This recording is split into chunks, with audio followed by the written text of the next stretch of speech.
We have a toy fire engine that has a working ladder. It was made by the Lewis Marks Company in New York in 1955. It belonged to Gene Woodliff.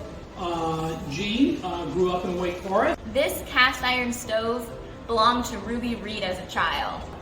These cast iron toy stoves became popular in the 1890s, and children could put little hot coals or little pieces of wood in there and actually get some heat in there. And this one comes with a little cast iron pan, pots, bucket, and a little shovel to keep your stove nice and clean. The electric train is one of the more interesting toys we have here in the collection around the Christmas tree. It was brought by Santa to young Tom Arrington Jr. In 1927. And on December the 4th, young Arrington typed on a typewriter a letter to Santa. He tells Santa what a smart boy he is, and that he's been quite good, and that he wants several things for Christmas, including an electric train, which he describes in quite a bit of detail. The train is here that he actually got from Santa. He also tells Santa that he's probably not going to be at home on Christmas Eve, that he's probably going to be at his grandmother's house in Rocky Mount. But he'll let him know a day or two before if he is going to be in Rocky Mount or home in Wake Forest. It was nice to see that Santa fulfilled young Tom's wishes and he got the electric train.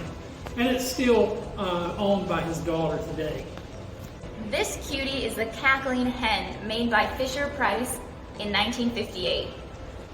Bird pull toys were some of the first toys that Fisher-Price made in the 1930s after they were founded.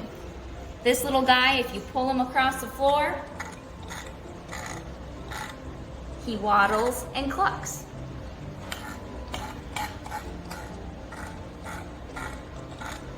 I grew up in Wilson County on a tobacco farm, and it's kind of funny that at about age 6, I wanted a farm set. So about 1957, Santa brought the farm set, complete with horses and wagons and farm animals.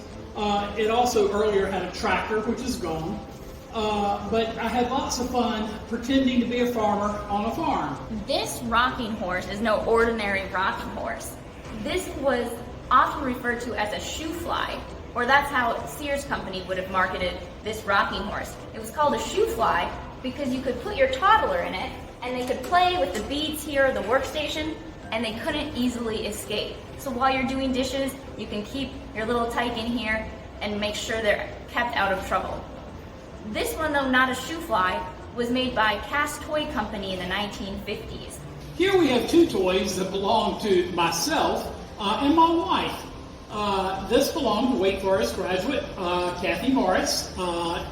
She had this when she was a little girl in Raleigh, North Carolina, played with it, played store with her friends. The numbers still work, the drawer was still open. I was a little more advanced in my ambitions, I guess. This belonged to me, the museum director, Ed Morris. It was a cash register. It came from Santa Claus about 1958 or 59. It has a combination. When you open the door, the burglar alarm goes off. And of course it had a slot in the top for coins, but I preferred folding money go inside. And we have two doll carriages in our collection. The older one at the top belonged to Eloise Taylor Jackson. The Taylor family was from Lewisburg.